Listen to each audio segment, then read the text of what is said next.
You're listening to Admitting Diagnosis, the Journal Watch podcast for December 19th. I'm Joe Elia. You'll hear a lot of medicine discussed here, and links to all of it are at podcasts.jwatch.org. If something we say sparks the urge to comment, please call 617-440-4374 and comment away. Don't be shy. On offer, as always, is news and an interview. This time our interview explores what patients' surrogates say they want to be told about prognosis. It turns out they want rather more direct information than some clinicians are used to sharing. But first, here are the week's top medical headlines. All anti-epileptic drugs are under suicide watch. Intensive glucose control alone doesn't cut heart risk. And small HER2 positive breast tumors may need more aggressive treatment. Now details, starting with the anti-epileptic drugs. The FDA says it's time to put suicide warnings on all anti-epileptic drugs. After a review of some 200 studies, the agency says that the drugs cause about one case of suicidality, that is, thoughts about or attempts at suicide, for every 500 patients taking them. Although the FDA says it's not mandating its most stringent warning, the so-called black box warning, it says that patients should be carefully monitored for the emergence of depression or worsening of depression while taking the drugs. Next, diabetes control. In poorly controlled type 2 diabetes, aggressive control isn't enough to lower the risk for serious cardiovascular events, a study in the New England Journal of Medicine finds. The researchers studied some 1,800 aging veterans for 5.5 years, randomizing half to intensive glucose control and half to standard care. At the end of the follow-up period, they found no differences between the groups in their rates of major cardiovascular events. The authors conclude that, quoting, "For now, appropriate management of hypertension, dyslipidemia, and other cardiovascular risk factors appears to be the most effective approach to preventing cardiovascular morbidity and mortality." Next, breast cancers. Even small HER2 positive breast cancers, so small that guidelines would not normally recommend chemotherapy after excision, may need more aggressive treatment, according to a report from the San Antonio Breast Cancer Symposium. As reported in the New York Times, women with small HER2 positive tumors under 1 centimeter showed a relapse rate at 5 years that was nearly 3 times that of women with small but HER2 negative tumors. Although the researchers didn't test the effect of trastuzumab in these patients, the drug is usually effective against HER2 positive tumors, and that fact may prompt a change in treatment guidelines if the observations are confirmed.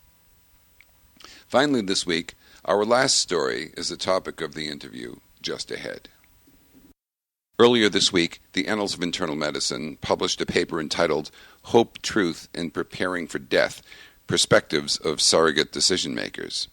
The authors of the paper interviewed almost 200 surrogate decision makers of patients in ICUs whose loved ones had been on mechanical ventilators for at least 3 days.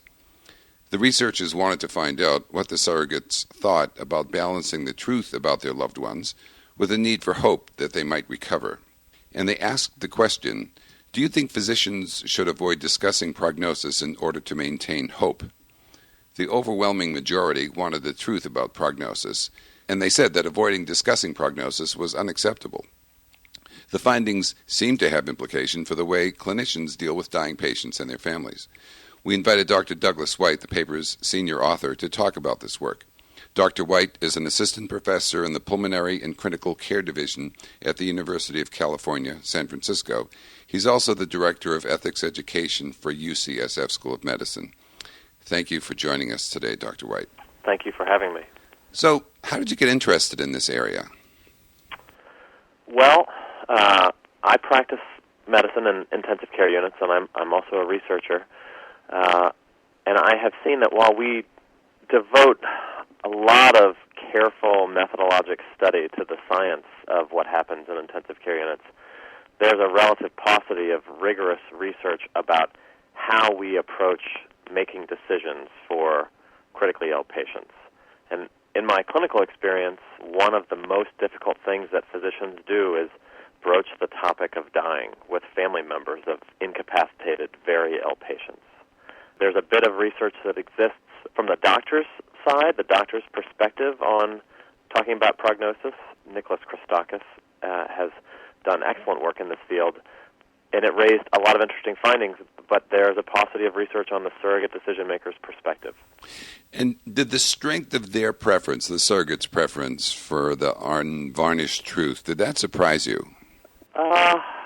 It's a great question. I think if I simply looked at doctors' perspectives on it, I would think that the surrogate's perspectives that we found are incredibly odd. But practicing in ICUs, what we found really jibes with my clinical experience.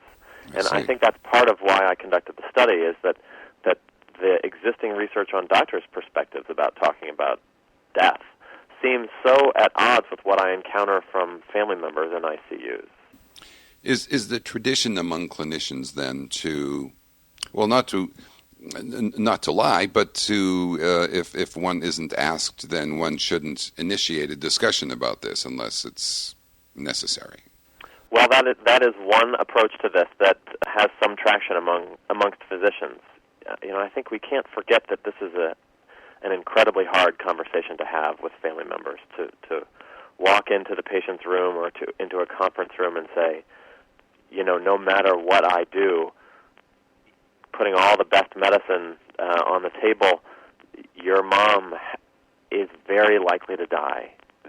This is a very hard conversation for physicians to have, and even if there's not a professional norm against it, I think discussing death is not something that most people are inclined to do unless asked. And the thrust of the research seems to be that you should say more rather than less, although you do offer the caveat at the end of the paper that there are two groups, the Hmong and the Navajo, for whom it would be a very bad mistake to be discussing this. Is that right? That's right. Sorry, go ahead. Well, and I wanted to ask you: Are there times when examples from your own practice when you wish you had said less? Less, right? Never less. Uh-huh. Often different.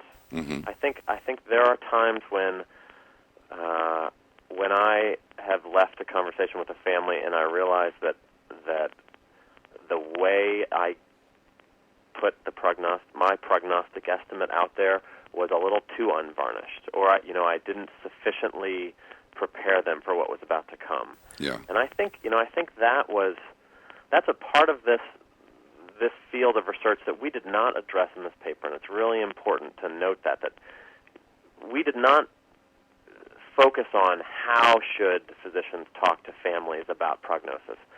We answered a more proximal question. Should physicians talk to families about prognosis, or is that something that is simply hope extinguishing? And I think we had to answer that first question in a somewhat quantitative way before we proceed to what I think is a really important question, which is, what is the best way, knowing that families really want prognostic information? What is the best way to balance that with an appreciation that whatever news they hear is going to be very hard emotionally? And it seems that they get that hope, at least some of them. It's told you that they rely on physicians for the facts, but they look elsewhere for hope. And I guess the implication there is their religious beliefs. Well, this was an amazing finding to me that makes a lot of sense, but certainly not one that I would have conjured had they not raised it first. I think it's like looking in a mirror and realizing that not everyone sees you the way you do. And I think that's a bit of... I think it's a good thing for physicians to see that some people, certainly not all, some families see physicians' role as information providers and certainly would welcome the emotional support that can come from physicians, but see as the first priority of physicians as truth-telling. And they seem to want that truth to in order to prepare themselves, I think, as you describe it, emotionally and logistically, for the death of that person that they're advocating for. Is that right? That's right. And again, it's funny, the things about this study that I found the most interesting were not the numbers. And I think this is often the case when one does interview research with people who are facing incredibly hard circumstances. I felt that the insight that came from the interviews we conducted with surrogates, asking them, why or why not would you want physicians to withhold prognostic information, this revelation that the piece of information that doctors give in the form of giving a prognostic estimate, there's something about that piece of information that triggers people in the ways that we talked about in the paper to prepare for the future, and that the absence of that information simply delays this preparatory process that they describe as something important in getting ready to say goodbye to a loved one. And I think there's a growing body of literature about bereavement outcomes and about the things that make bereavement easier or harder for family members.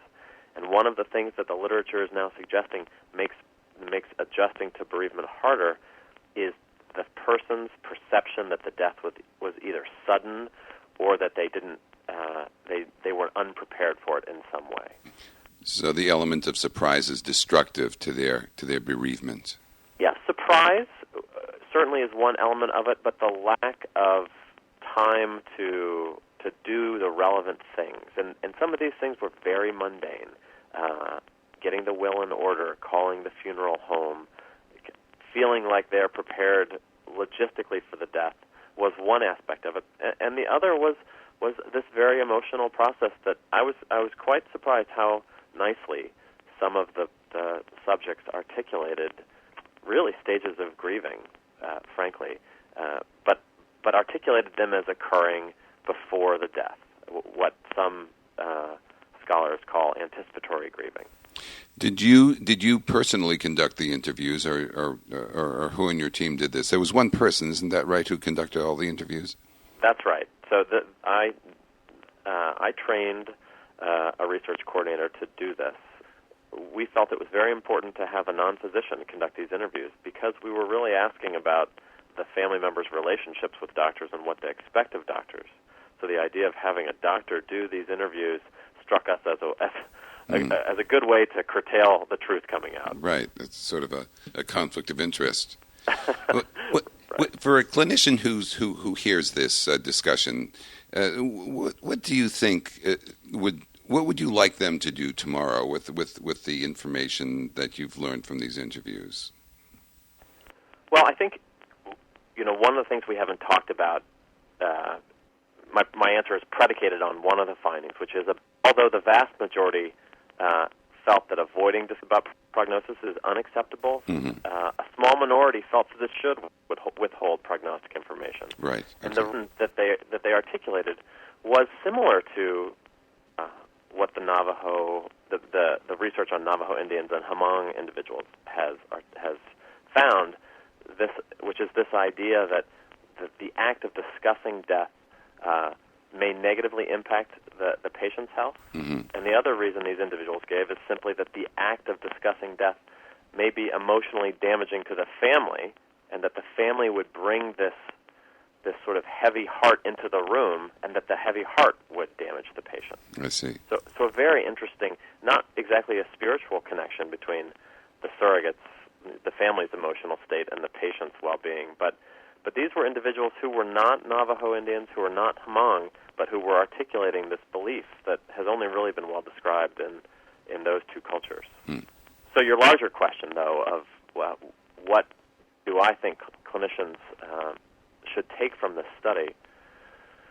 Well, I think as physicians, we bring good intentions to the table almost always. And I think this is one circumstance in which our good intention, i.e. maintaining hope, if we believe the best way to manifest that good intention is by avoiding discussing a really poor prognosis, I think we're misguided. Our intention won't meet the needs of most surrogate decision makers. Nonetheless, I think the other part of this is that this is a conversation that, number one, physicians should enter into, but should enter into with a great deal of care. And the way I've conceptualized this for my own practice, which is not empirically derived beyond this paper and several others, is that I view the early conversations with families as an opportunity to make a preliminary mention of the idea that a patient could die.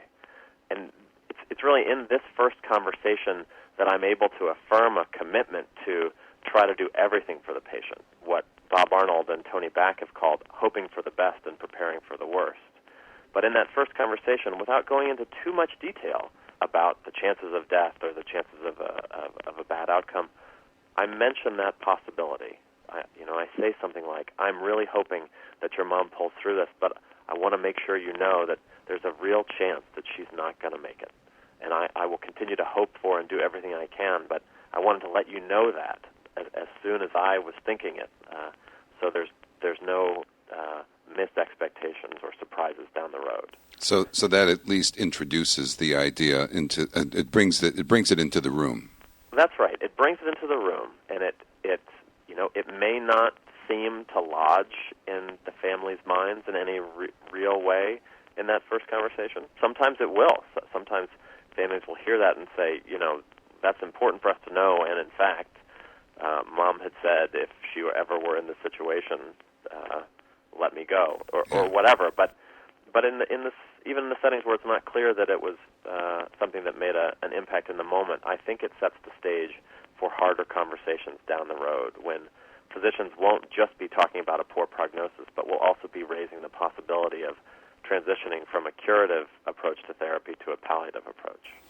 Your paper mentions that you don't know whether this approach to the surrogate helps the bereavement process. Are you pursuing that question in later research? We are. We are. We have an NIH-funded, that actually the National Institute on Aging has recently funded us to do a randomized controlled trial, essentially of a family navigator, which is a social worker who engages early on with family members of critically ill patients to make sure that they are getting clear communication from physicians, are getting their questions answered, and that they in fact know what questions may be relevant to ask the physicians. One of the things that we also assess and feed back to the physicians is the family's understanding of the patient's prognosis. So part of this intervention will be us asking the family for their prognostic estimate, sharing that with the doctor, and if there's a substantial discrepancy between what the family thinks the prognosis is and what the doctor thinks the prognosis is, then that's a quantitative, tangible thing that the physician can take into the meeting and pursue with the family. Well, it sounds interesting, and I look forward to seeing those results. I want to thank you again, Dr. White, for talking with us today. My pleasure. Thank you. It's the season when everyone wants to remind you of what the most important stories of the year have been, and Journal Watch is no exception. So far, the Journal Watches for Pediatrics, Onc-Hem, and Cardiology have presented their picks on the Journal Watch website. That's jwatch.org. As more of the Journal Watches report in, I'll alert you. And a reminder, admitting diagnosis is taking the next 2 cycles off in order to burn some unused vacation time and perhaps break a bone or 2 on the slopes. We'll be back the first full week of January. Meanwhile, enjoy your holidays. As always, if you'd like to talk about any of this or anything else, call 617-440-4374. Links for all stories are available at podcasts.jwatch.org. We'll see you in a few weeks. Our executive producer is the inestimable Adoriano. For the Journal Watch podcast, I'm Joe Elia.